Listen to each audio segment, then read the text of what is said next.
Bueno, vamos a empezar el módulo de bacterias y el primer tema que vamos a abordar es el de gastroenteritis bacterianas. Es un tema un tanto extenso, voy a tratar de hacerlo lo más ágil posible. Y bueno, vamos a empezar con hablando pues un poco de epidemiología. En cuanto a la epidemiología de las gastroenteritis bacterianas, bueno, primero hablaremos un poco de la diarrea y como sabemos es un trastorno bastante común, es una de las causas principales de atención primaria y bueno, va a tener múltiples factores etiológicos, evidentemente no solo el infeccioso, pero las infecciones son la causa más común, sobre todo en países como el nuestro, con bajos recursos y problemas de sanitización importante. La severidad de una diarrea puede ser variable. Sabemos que la mayoría llega a autolimitarse, pero hay que tener cuidado con eso, porque también puede ser el dato inicial de algunas cuestiones de riesgo, como puede ser un problema vascular, isquémico, una trombosis mesentérica o una hemorragia de tubo digestivo. En 2015 fue considerada la novena causa de muerte. Hay 7 billones de personas que no tienen acceso a sanitización adecuada a nivel mundial y las diarreas en general van a ser más prevalentes y también causa importante de mortalidad en niños menores de 5 años y pacientes geriátricos. Cuando veíamos el tema de parasitosis, hablábamos de lugares en África donde desafortunadamente igual 1 de cada 10 niños llega a fallecer por una gastroenteritis antes de los 5 años. La diarrea del viajero es bastante frecuente en nuestro país, se presenta hasta en un 20% a 50% de los pacientes que viajan a países como el nuestro. Hay agentes más importantes, vamos a verlo más adelante. Incremento al doble de la infección de Clostridium difficile, esto también es importante desde 2000 a 2009. Esto se ha dado de manera muy importante como una causa de diarrea nosocomial como complicación del uso de antimicrobianos. Hay epidemias en países con sanidad deficiente. Las epidemias normalmente son a causa de vibrio cólera, de salmonela, de shigella, como principales agentes etiológicos. En general, una diarrea tiene buen pronóstico y la mortalidad cuando se da está relacionada con deshidratación y desnutrición, ¿ok? Nuevamente en niños y pacientes geriátricos, incluso en el paciente geriátrico, el estado de desnutrición también es importante, los niveles de albúmina es un factor de mal pronóstico en este grupo de pacientes. Clostridium difficile, si tuviéramos que escoger la causa más prevalente de enfermedad fatal, sería esta, definitivamente, y principalmente en pacientes geriátricos. ¿Qué factores de riesgo existen para tener una gastroenteritis bacteriana? Bueno, el hacinamiento es una de ellas, la pobre sanitización y el VIH como tal también se ha considerado un factor de riesgo. Si bien en VIH y sobre todo en la etapa de SIDA podemos encontrar una serie diversa de patógenos, siempre hay que considerar de manera inicial los más frecuentes que son Campylobacter, Salmonella y Shigella. Estos tres, junto con E. coli, en población general son las más frecuentemente aisladas.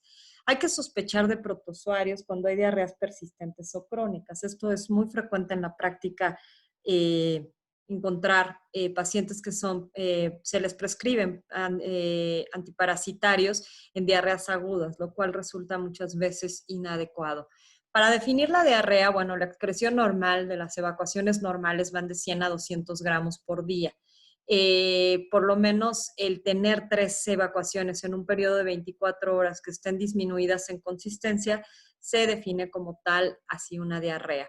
Y en cuanto a la temporalidad, la podemos definir en diarrea aguda, cuando dura menos de 14 días, diarrea persistente y diarrea persistente más de 14 días, pero menos de 30 días, y diarrea crónica, aquella que se extiende por más de 30 días.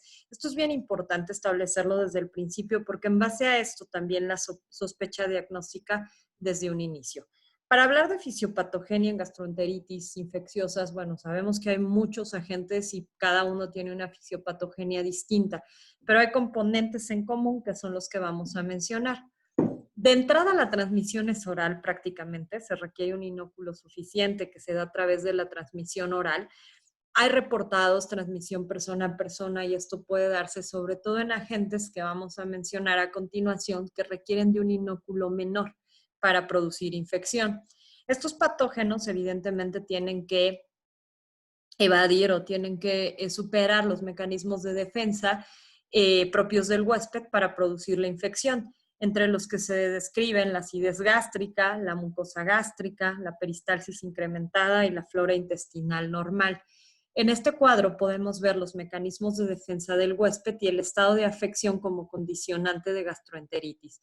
Por un lado, el ácido gástrico nos protege, pero los estados de aclorhidria, que puede estar por inhibidores de la bomba de protones, por VIH, por cirugía gástrica, pueden ser igual factores que predispongan, ¿no? El uso de inhibidores de bomba de protones toma mucho peso, ya que actualmente hay muchas pacientes, mucha gente en tratamiento prolongado por este tipo de agentes. Hablando, por ejemplo, de salmonela, que es lábil al ácido, el uso prolongado de inhibidores de bomba de protones, que disminuye la acidez gástrica, favorece la salmonela. El crecimiento de salmonela. La integridad de la mucosa gástrica finalmente es un mecanismo de defensa.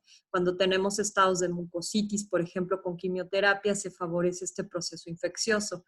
La motilidad intestinal, una peristalsis normal, es un factor protector, mientras que estados como el asa ciega, los antidiarreicos o la esclerodermia y la diabetes con la gastropatía diabética pueden favorecer también el proceso infeccioso.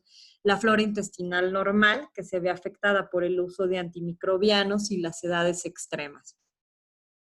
En cuanto a la inmunidad celular, perdón, siempre que esté esta inmunidad afectada, ya sea a nivel celular, a nivel humoral, va a favorecer el desarrollo de una gastroenteritis bacteriana. Por ejemplo, aquí a nivel fagocítico, un estado de neutropenia.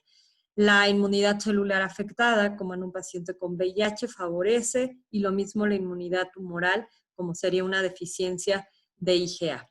El tamaño del inóculo es otra situación que hay que comentar. La mayoría requiere un inóculo grande, como de 10 a 5 a 10 a la 8 microorganismos para establecer infección. Excepciones de esto serían Shigella, serían Giardia, Cryptosporidium y Entamoeba, que requieren una dosis infectante baja para poder establecer la infección. Cuando hablábamos de parasitosis en cuanto a Giardia y Entamoeba, decíamos que incluso un quiste puede ser suficiente para Giardia para producir infección. En términos generales va a haber una disminución de la absorción que va a aumentar la excreción y va a producir la diarrea. Hay también toxinas que son importantes en la fisiopatogenia. Estas toxinas va a haber de diversos tipos. Pueden ser las enterotoxinas, que estas actúan a nivel de intestino delgado y son las causantes de la diarrea acuosa y abundante. Las citotoxinas, que actúan principalmente a nivel del colon y son las causantes de disentería. Como su nombre lo dice, aquí ya hay afección celular y causan disentería secundaria. Y las neurotoxinas que van a producir emesis, estas actúan principalmente al sistema nervioso central y microorganismos que frecuentemente producen neurotoxinas, es Staphylococcus aureus y los Bacillus cereus. Hay otras toxinas como la de Escherichia coli que activan la adenilato ciclasa y por vías que favorecen la diarrea. La toxina Shiga, que causa afecciones sistémicas como puede ser convulsiones y síndrome hemolítico urémico. Esta puede darse por Shigella, pero más frecuentemente por E. coli enterohemorrágica. Las bacterias invasivas en general causan ulceraciones de la mucosa, la simple adherencia intestinal va a causar un proceso inflamatorio y aquí vemos entonces en este cuadro factores de virulencia y algunos ejemplos de bacterias que tienen este punto a favor. El tamaño del inóculo es favorecido en Shigella, Entamoeba y Giardia, que requieren un inóculo bajo. La adherencia se da frecuentemente en Vibrio cólera y con E. coli enteropatógena.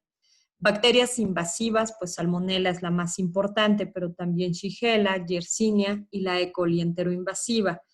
Enterotoxinas causantes como tal, entonces, de diarreas no inflamatorias, puede ser principalmente cólera, Salmonella puede ocasionarlo, y la E. coli enterotoxigénica. Las citotoxinas, ya causando disentería, se ven más frecuentemente por Shigella, E. coli, pero en este caso E. coli enterohemorrágica.